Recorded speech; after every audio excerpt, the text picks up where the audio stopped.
It's the 30th episode of the WWJ Industry Connected Podcast, a monthly podcast devoted to the groundwater industry produced by the National Groundwater Association. I'm your host, Mike Price, and today we're joined by Rod and Sue Fogle of Fogle Pump Supply Incorporated in Northeast Washington. We discuss the company's recent transition to an employee stock ownership plan, operating in its region, investing in its employees, and more. We welcome to the podcast Fogle Pump Supply Incorporated in Northeast Washington. Founded in 1981 by Rod Fogle with a homemade pump truck, Fogle Pump Supply has grown into one of the larger full-service water well companies with 4 locations serving rural communities across Northeast Washington. What makes the company's story especially unique is that its 60 employees recently became co-owners through an employee stock ownership plan, something still rare in the water well industry. What began as a one man with a homemade pump truck has grown into an employee-owned company built on hard work, determination, and a strong commitment to its employees and customers. Welcome, Rod, and your wife, Sue, to the podcast. Thank you. Thank you, Mike. Good to be with you this morning. Yeah, thanks for joining us. We're happy to have you on to discuss the transition to employee ownership, the growth the company has seen in Northeast Washington, and why Fogle Pump Supply believes investing in employees is helping shape the future of its company and the industry. So take me to the transition to the employee ownership and the origin of your company. Sure, I'd be happy to do that. As you mentioned in your opening statements, we started the company back in April of 1981. So we just celebrated 45 years here. And Sue and I bought a company in town called Bargain Warehouse, which was a small little plumbing shop. And they sold some logging supplies and plumbing parts and pieces. And they did do some pump work at the time. And they did have a homemade, built by the local high school metal shop pump truck. So that was the start of it. And at that point in my life, my background, working background, I was only 24 years old at the time, was in the water well business. Right out of high school, I went to work for a local well drilling contractor. I tried going to college, and truthfully, it just didn't work for me. I tried several colleges, and I just couldn't make it work. And I loved working in the well drilling field, which was ironic because my family was in the car business. I've been here all of my life in Colville, and my dad was here all of his life. And my grandpa started a car company in the 30s, and my dad had transitioned and taken that over. And I was being groomed to be in the car business. And unfortunately, my parents died in a plane crash when I was in school in 1974. So the car business went away with the death of my parents. And I ended up in the well drilling. Who would have ever thought what a difference between selling cars and drilling wells? So, 1981, we bought the pump store. Thankfully, the gentleman we bought it from, Harold Roeder, was looking to get out. And he was willing to carry contract because we didn't have any money. We were like most well drilling companies or any companies that start up from nothing. So he carried a contract for what we paid for the business. And my older sister actually lent me the money for a down payment. And thankfully, my wife had a job at the time working at the local hospital. We had just had a new baby in February of '81. So we were young and had a little family. And here my wife, Sue, thought, what in the world are you thinking about? I quit a job, a good paying job working for well drilling at the time to do this. So we had 3 people to start with, and it was a rough start. I missed the drilling side of it, and I got doing the pumps and stuff, but I really wanted the drilling side of it, and was able to lease our first drilling rig in October of 1981. So we'd only been here a few months, and an old CP 600, and was a CP guy through and through at that point. 18% interest. For those of you that have been around that long, you know that interest rates back then were sky high. And the payments on that, my wife thought, how in the world are we ever going to make this work? Well, I was, of course, doing the drilling at that time, and we had 2 other people in the store. And And it was hard. And every month, she asked if I could bring a paycheck home, and I said, no, I can't. I got to pay these other two guys. So finally, in 1984, was it that I convinced Sue that I needed her to come down to work with us because I suspected that some of our money that was coming through the front door wasn't getting to the proper Getting to the places. bank. So she left her job and came to work at the pump store, and that really was a life changer for us. So from that point, we started to show a little bit of profit, was able to get another rig, and at that point, I was running another CP 600, and we ended up finally growing over the years to a total. At one point, we had 10 rigs. Currently, we've got 8 with one plus a cable tool, 8 rotaries and one cable tool. And we grew our main branch here in Colville, and we added a branch in Republic next, which is a small community about 50 miles west of Colville. That slowly built into a reasonable addition to us. And then we, right out of Spokane, Washington, which is a bigger area for us, we put in an office in Airway Heights, which was our third location. And about 6-7 years ago, it's been 6 years probably ago. 6 years ago that we added our fourth location, which is Deer Park, which is another community partway between Colville and Spokane. And our son Robert is running that one, and then our daughter Elena is here in the business. So where we started wondering as we grew from 3 employees to 60 employees, and it was getting to be so much to handle. And those of you that are watching this know what it's like to try to be licensed and bonded and insured and all the different credentials you have to be in this industry. You look at your licensing for your people, you got to be CDL truck drivers. You got to, if you're doing mining work, which we do, you got to have MSHA. If you're doing any hazmat work, you got to have HazWalker. Then just the licensing for a Washington well drilling license and the Idaho well drilling licenses, all of those take time, apprenticeships, continuing education units, on and on and on. And then when you get into the pump side of it and your electrical and your plumbing and all that stuff, it's a lot. And to take and get a person licensed and trying to keep that person is tough. I think most of us in this business have seen people that you've grown within and they've got them all licensed. And then next thing you know, they think, well, man, I could do this on my own. And you're making all the money. And so that happens a fair amount. People leave, and the next thing you know, they've bought a pump truck or bought a drill rig and, started their own company. We really wanted to try to make it where people didn't ever want to leave our business. When they come and interview for a job, and I said, well, I want this to be your last job. I hope you never want to leave us. And we understand at the end of the day that you got to have money in your pocket to take home to mom and pay the bills and do all that stuff. So that's where this ESOP thing started coming up. And we, like a lot of you that are watching this, do a fair amount of business with Preferred Pump. And Preferred Pump, you may or may not know, a big supplier for us well drillers. They have gone to 100% employee-owned company. And we were being called on by some of their salespeople, Bob Otto specifically. And I was talking to Bob, and he really liked it from the employee side of it, saying, yeah, we're really happy, that we're owners in this company. And you could tell a difference in the way they handled themselves. This is for us. So I thought, well, that's awesome. So of course we knew Randy Lyon and know Randy, and Randy was the owner of the Preferred Pump, and we do some of the vendor trips that he sponsors every year.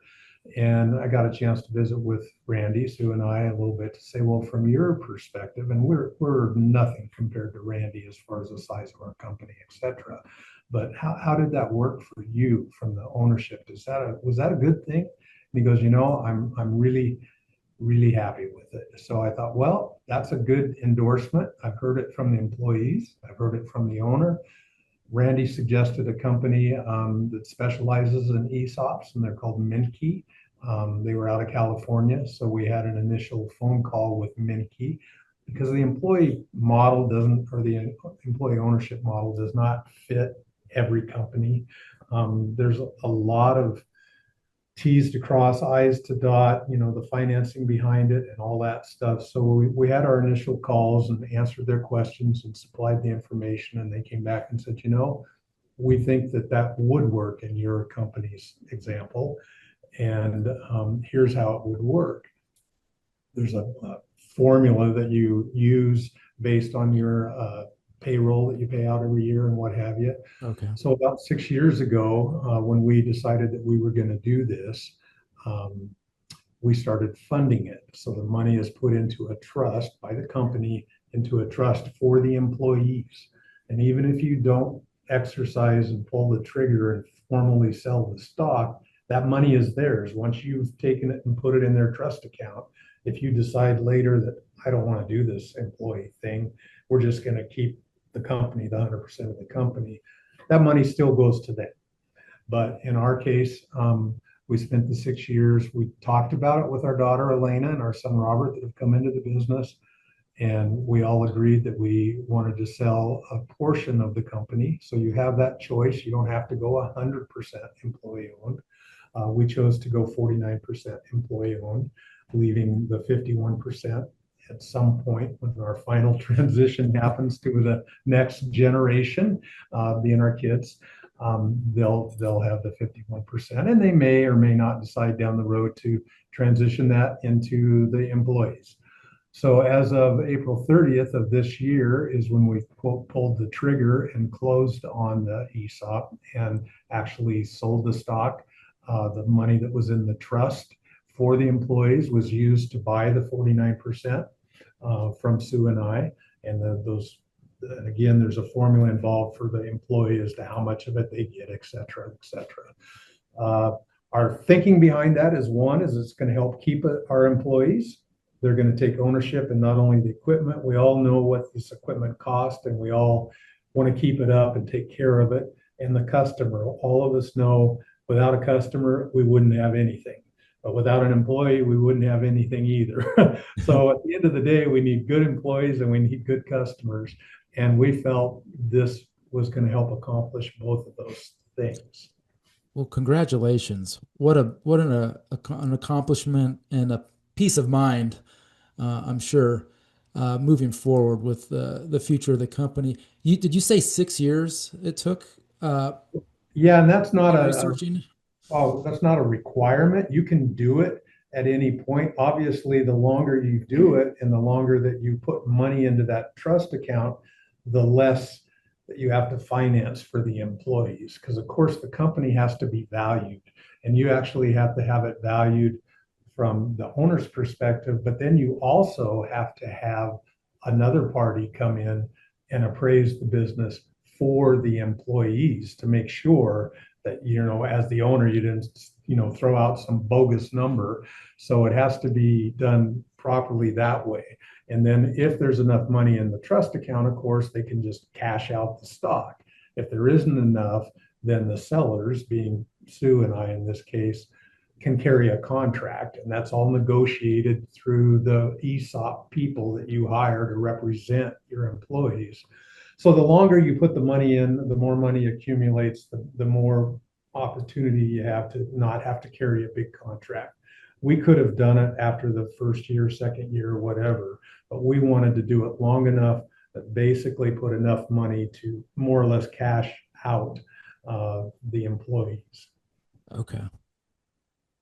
Well, thank you for that, sharing the details of how it went. Sue, I know your daughter Elena was heavily involved in the process as well. But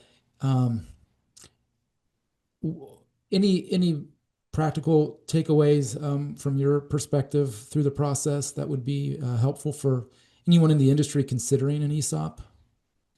Well, I think you have to be more prepared for how expensive it ends up being.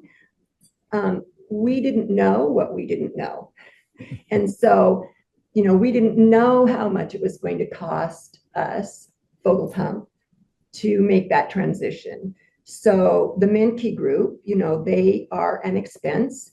But when we got to the point of actually doing the sale, we had to hire a separate trustee and a separate appraiser person to look at the business and to represent the employees. And that was an expense that I don't think either one of us had anticipated. So it's a matter of really asking a lot of questions. And I don't think that there's any stupid question, because there were questions we didn't ask, but again, we didn't know what we didn't know. And it's very heavily regulated by the Department of Labor and the IRS. So there are a lot of things that you have to do and verify when it comes to payroll. Now, the Menke group has support staff that helps you through all of that, which is a godsend, because it was way over my head. It's a very complicated process. And so you have to have professionals to help you. You have to have a good accountant to help you. So, and then when we got to the end of it, we also needed to have our own legal representation, which originally we thought that was part of what the Menke group was going to do, but they wanted things reviewed by our own corporate counsel, which we really didn't have. So we just called on the local attorney who we had used for years for various things, and they stepped in and did what was needed from the corporate counsel point of view. So it is labor intensive, and it all happens after the first of the year, because you do the previous calendar year's payroll, and then you give them all this information on a spreadsheet, and they put it in their formulas and do everything. And then they come back and tell you the maximum amount that you can fund into the ESOP trust for the previous year. And you have to work closely with your accountants. So it is a lot. Mm-hmm.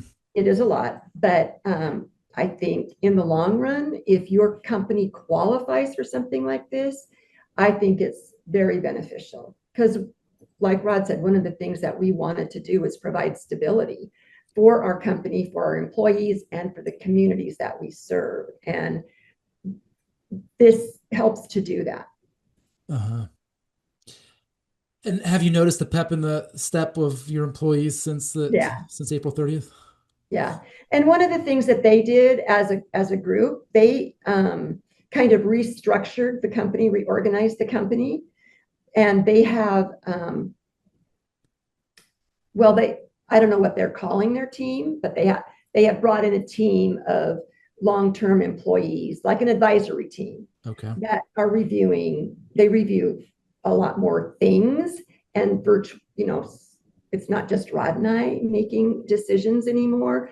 We're turning some of that over. And, this was a way also for us to figure out how to retire out of the company.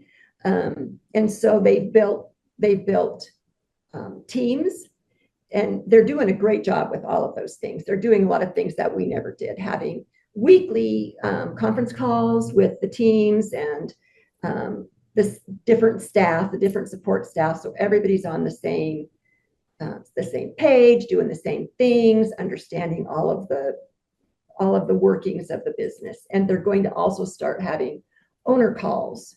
I think they're going to just do that once a quarter, but even employees that no longer work for us, that are still quote unquote owners of the company, because they still have an investment in the company, because they made the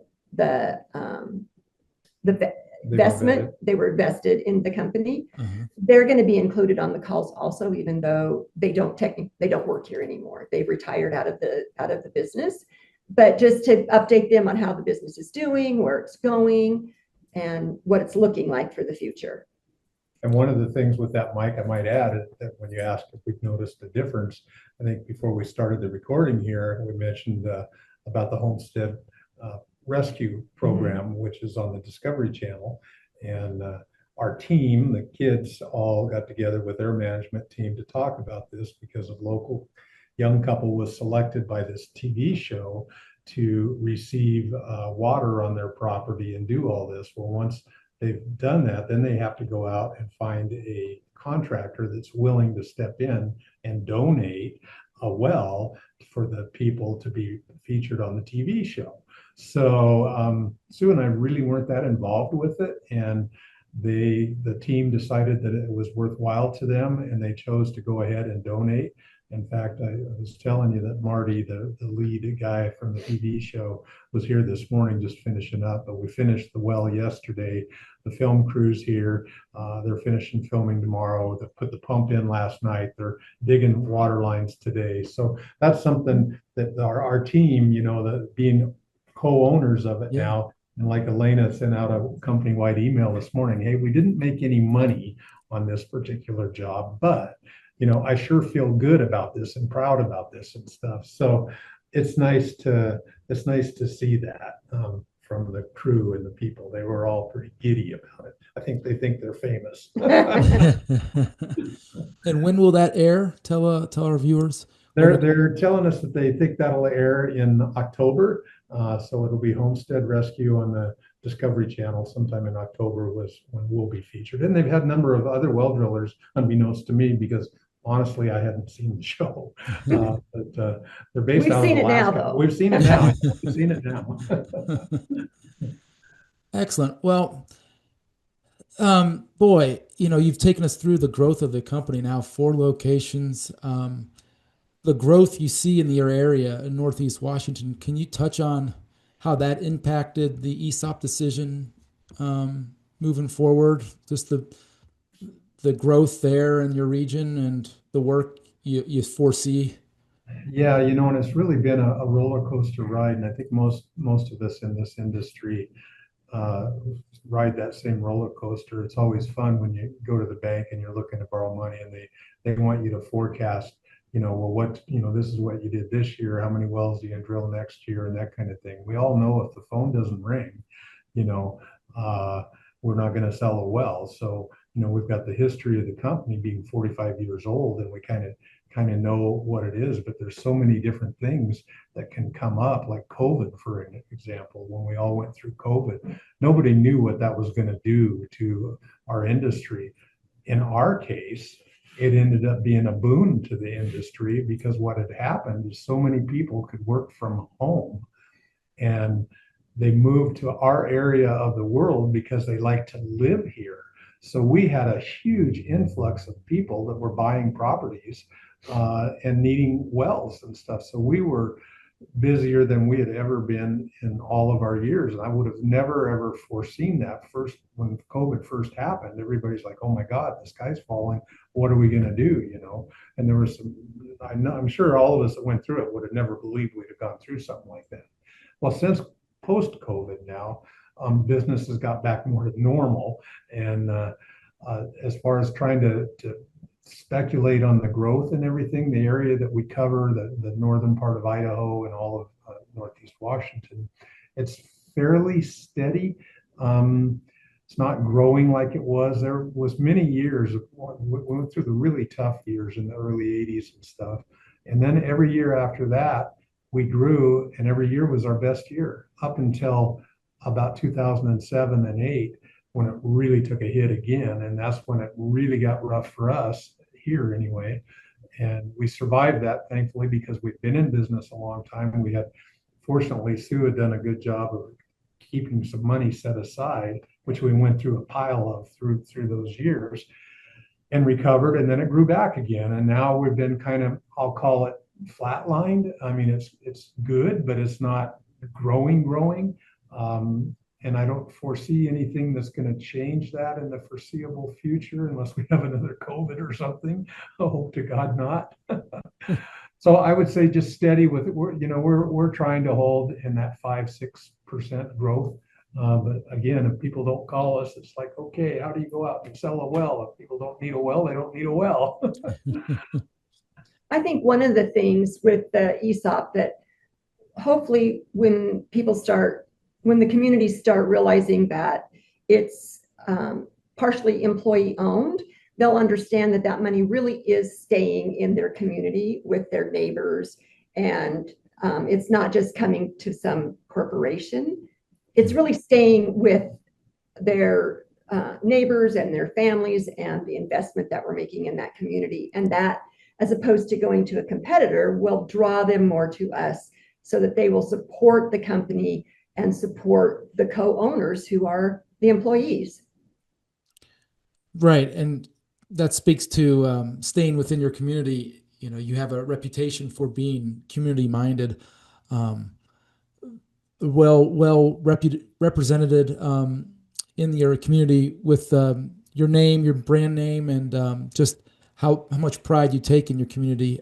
Like so many drilling companies in our industry, but you have a unique um, history there that's begun since like what, the 81, Rod, from the Yeah, get-go. 81. Yeah. Yeah. Yeah, and one of the things too that, and I think everybody in the industry realizes, you don't find a lot of longevity in this industry. There's not that many companies that a customer can walk in and say, "Hey, you guys drilled my well back in 1982.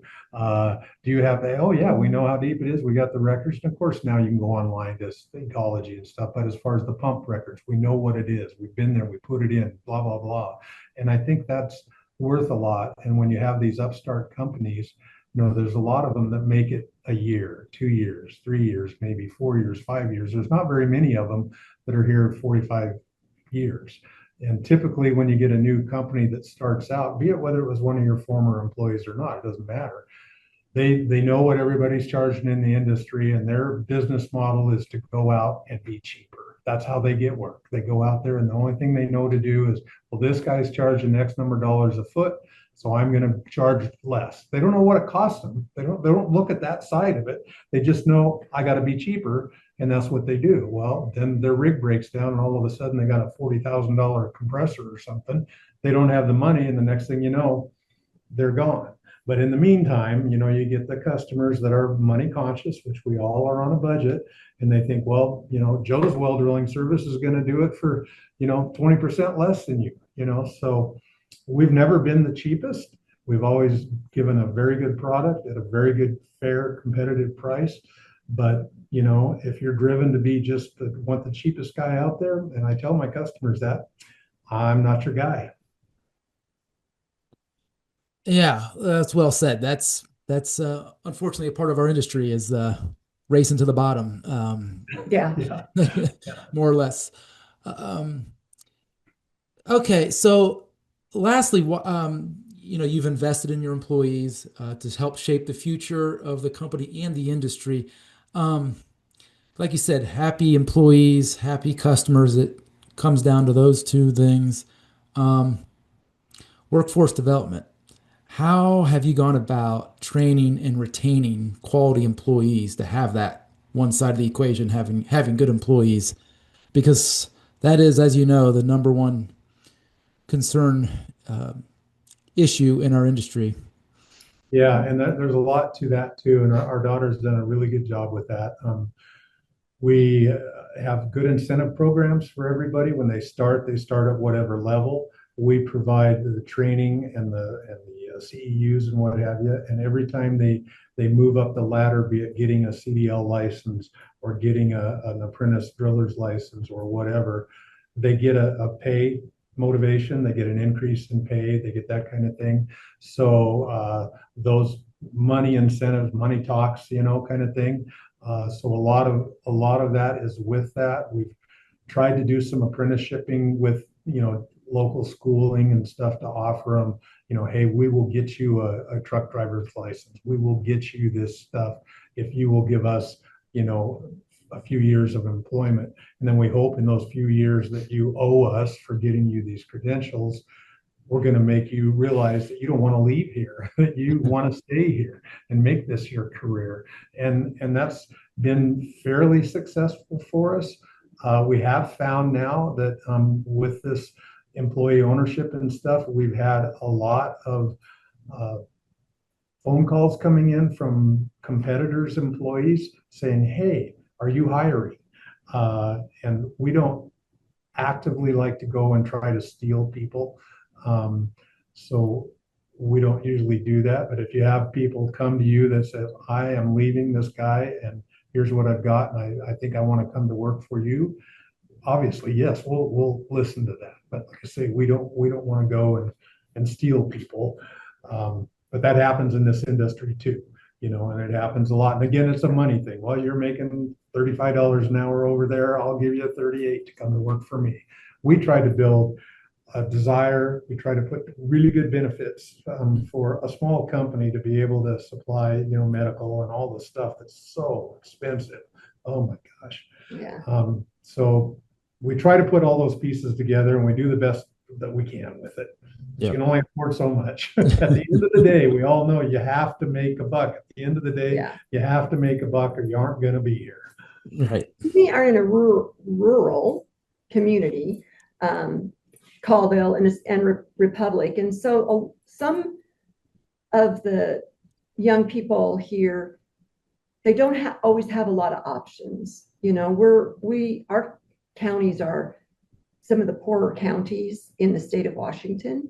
And so some of them just don't have a lot of options. And if we can bring them in and get them started in an industry, hopefully, like Rod said, they will understand and realize this is a great career to have. It's hard on the body.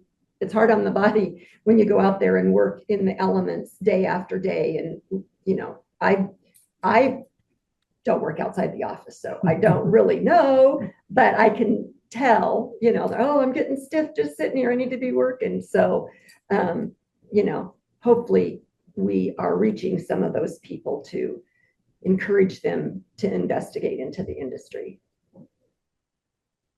So who's running the cable tool rig? That's what.